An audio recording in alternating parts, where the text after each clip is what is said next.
নমস্কাৰ, আশা কৰোঁ সকলোৱে ভালে আছে। আজি এটা নতুন ভিডিঅ'লৈ আপোনালোকক স্বাগতম জনাইছোঁ। যিটো ভিডিঅ'ত আমি আলোচনা কৰিম সুপ্ৰিম কোৰ্টৰ 2 দিন আগতে যিটো ফাইনেল জাজমেণ্ট ওলাই গ'ল, চিটেট ভেলিড হ'ব নে ইনভেলিড হ'ব, তাৰে ওপৰত আমি আলোচনা কৰিম। চ' ভিডিঅ'টো স্কিপ নকৰাকৈ শেষলৈকে চাই থাকিব, আৰু যদি চেনেলটো ছাবস্ক্ৰাইব কৰা নাই ছাবস্ক্ৰাইব কৰি দিব অনাগত এনেকুৱা ভিডিঅ'বোৰ পাই থাকিবলৈ। চ' বলকচোন ভিডিঅ'টো ষ্টাৰ্ট কৰোঁ।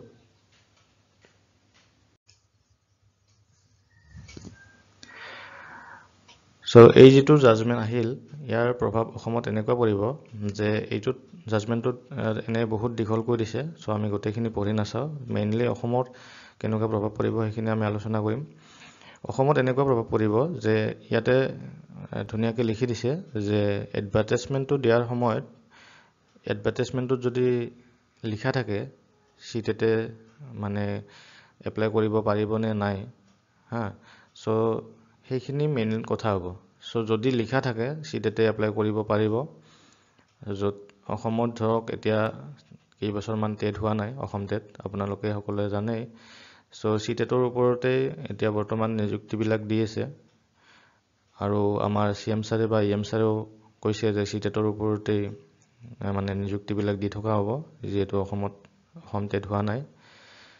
এতিয়া অসমত সেইটো কথা সিহঁতে আগতীয়াকৈ কৈ দিছে, CM ছাৰ EM ছাৰে কৈ দিছে। তাৰে উপৰিও এডভাৰটাইজমেণ্টবিলাকতো আপোনালোকে যদি ভালকৈ চাই লিখা আছে চিটেটে মানে এপ্লাই কৰিব পাৰিব বুলি। অসম টেটৰ কেণ্ডিডেটখিনিও পাৰিব, আগতে যিখিনি পাছ কৰি থোৱা কেণ্ডিডেট আছিল, আৰু চিটেটৰ যিখিনি কেণ্ডিডেট আছে সেইখিনিও এপ্লাই কৰিব পাৰিব।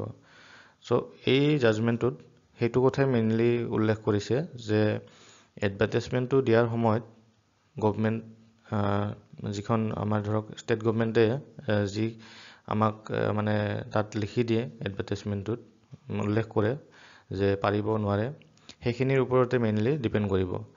সেইখিনি দিয়াৰ পিছত এডভাৰটাইজমেণ্টটো দিয়াৰ পিছত মানে চেঞ্জেছ এলাউড নাই। মানে এতিয়া ধৰক চিটেটে পাৰিব বুলি ক'লে এডভাৰটাইজমেণ্টটোত, পিছত যদি এডভাৰটাইজমেণ্টটো দিয়াৰ পিছত কয় যে চিটেটে নোৱাৰে, সেনেকৈ নহয়। মানে সুপ্ৰিম কোৰ্টে সেইটোৱে কৈছে যে ৰুলছবিলাক যিটো বনাব এডভাৰটাইজমেণ্টটো দিয়াৰ সময়ত সেই ৰুলছটোৱে থাকিব, সেই ৰুল মানে চেঞ্জ নহ'ব।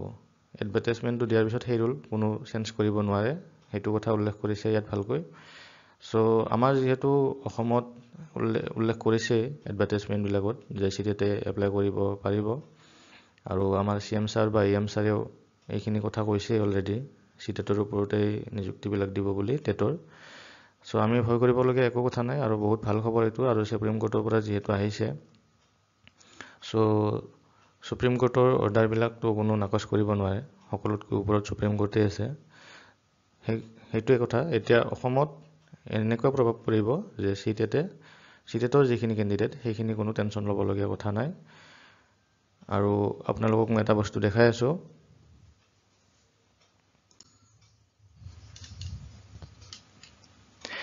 এইটো এইবাৰ নতুন নিযুক্তিৰ এডভাৰটাইজমেণ্ট হয়। 4500 যিটো LP UPৰ পষ্টৰ এডভাৰটাইজমেণ্ট ওলাইছে, তাতে ইয়াতে উল্লেখ কৰিছে, আপোনালোকে চাই লওক। Assam TET or central TET for lower primary, এনেকৈ ইয়াতে উল্লেখ কৰিছে মানে এডভাৰটাইজমেণ্টটোত। বা ইয়াতে এনেকৈ 14 নম্বৰ যিটো পইণ্ট আছে ইয়াতে উল্লেখ কৰিছে, এই candidate can apply only in one post against one particular A TET / C TET roll number. So' C টেটৰ কথাটো ইয়াত উল্লেখ কৰিছে। লগতে আৰু এটা আছে বস্তু দেখাই দিছোঁ মই।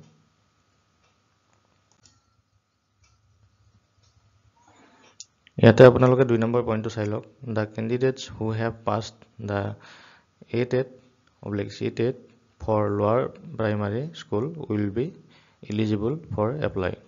চ' ইয়াতে ধুনীয়াকৈ এডভাৰটাইজমেণ্টত উল্লেখ কৰি দিছে অলৰেডি যে অসম টেটৰ হওক বা চেণ্ট্ৰেল টেটৰে হওক, যদি এক্সাম পাছ কৰিছে চেণ্ট্ৰেল টেট বা এছাম টেট, সিহঁতে এপ্লাই কৰিব পাৰিব, ইলিজিবল হয় এডভাৰটাইজমেণ্টটোৰ বাবে। চ' আমি ভয় কৰিবলগীয়া একো কথা নাই, আৰু সুপ্ৰিম কোৰ্টে এটা বহুত ভাল জাজমেণ্ট দিছে। চ' আজি ভিডিঅ'টো মেইনলি এইখিনিৰ ওপৰতে আনিছোঁ, কাৰণ বহুতো কেণ্ডিডেট কনফিউজনত আছিল জাজমেণ্টটো কি আহিল। বহুত দীঘল জাজমেণ্ট, ইমান পঢ়িব কিছুমানৰ ধৈৰ্য নাথাকে। চ' কোনখিনি কথা মেইনলি আমি ফ'কাছ কৰিব লাগে সেইখিনি কথা আমি ইয়াতে উল্লেখ কৰিলোঁ। চ' এইখিনি আছিল ভিডিঅ'টো। Thank U.